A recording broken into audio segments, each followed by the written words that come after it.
Hey everyone, so we're at the final stage of the little Boxcab Locomotive project, which is working on the roof. As you can see, I've done a little bit of work on it already, but I'm going to talk about it, so let's dive in.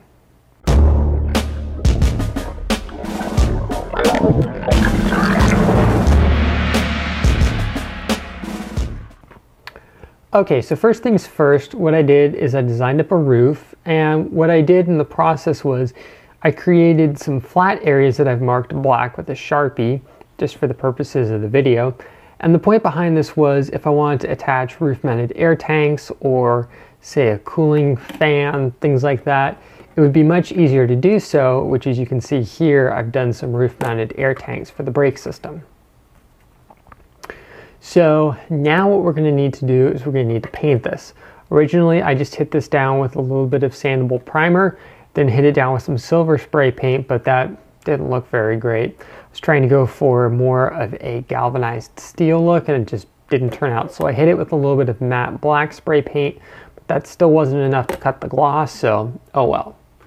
In this case, I've used some grimy black flat model paint on the roof of the old Boxcab shell. And as you can see, it looks really quite old, which is what we're after. Now, before I go any further, sadly, this particular shell will not be living on my locomotive.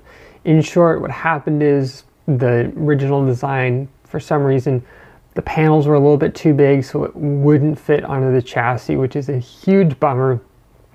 And then I did a little bit of research and figured out that I found a different style of cab that I liked better. So I'm going to make a video out of that for how to assemble it, as I've also updated the model files to make them a lot easier to put together.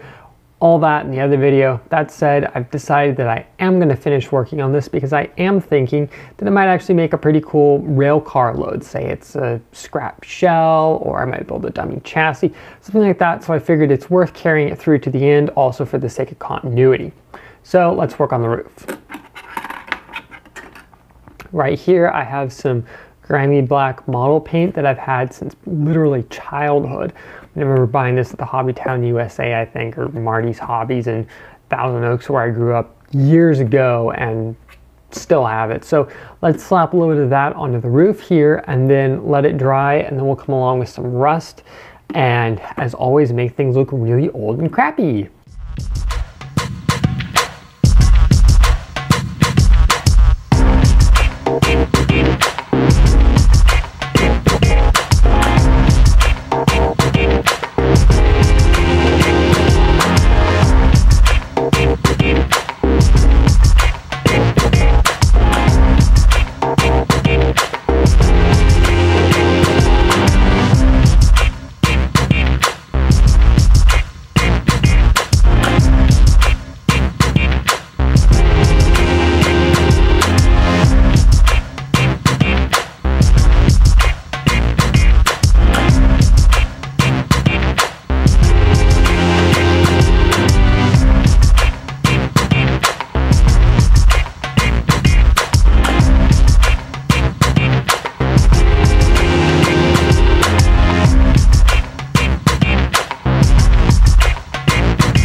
So what I've done in the interim is I've come along and I've waited for the grimy black to dry, and then I just came along and used a technique called dry brushing, where you take a little bit of paint, you put it on your brush, and then you just wipe it off on a surface.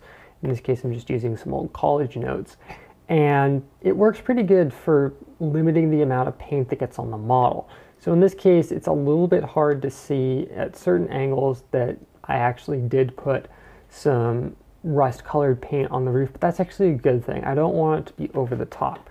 So what I'm also going to do is I'm just going to come along with a little bit of this rust and dust wash from Micromark. I'm just going to slap it on the roof really fast in spots just to give it a little bit of a color contrast, which is kind of what we're after here. And then we'll discuss how we're going to actually mount the roof to the cab, as we're not really going to need to pull it on and off anything, so that's a bonus.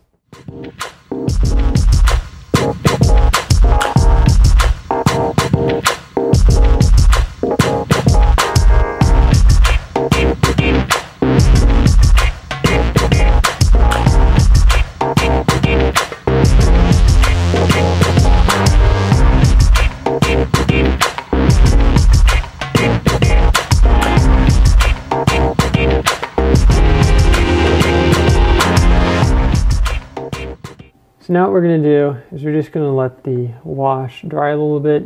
Can't really see it on there, but it's on there. I'm going to let that dry for a bit, and then I'm just going to come along and super glue the roof onto the model, and we'll be done with this part. I might do a separate video about how I'm going to create a dummy chassis for it so I can make it look like a broken down locomotive or something like that, but we'll get to that when we get to that. So I'm going to conclude the episode here. Sorry if it was a little bit on the short side, but because of the fact that the model isn't going to ultimately be living on a rail, on an actual motorized chassis, I decided I wasn't going to put a ton of work into it. I'm not going to add any lighting or anything like that because it's not going to be used in motion.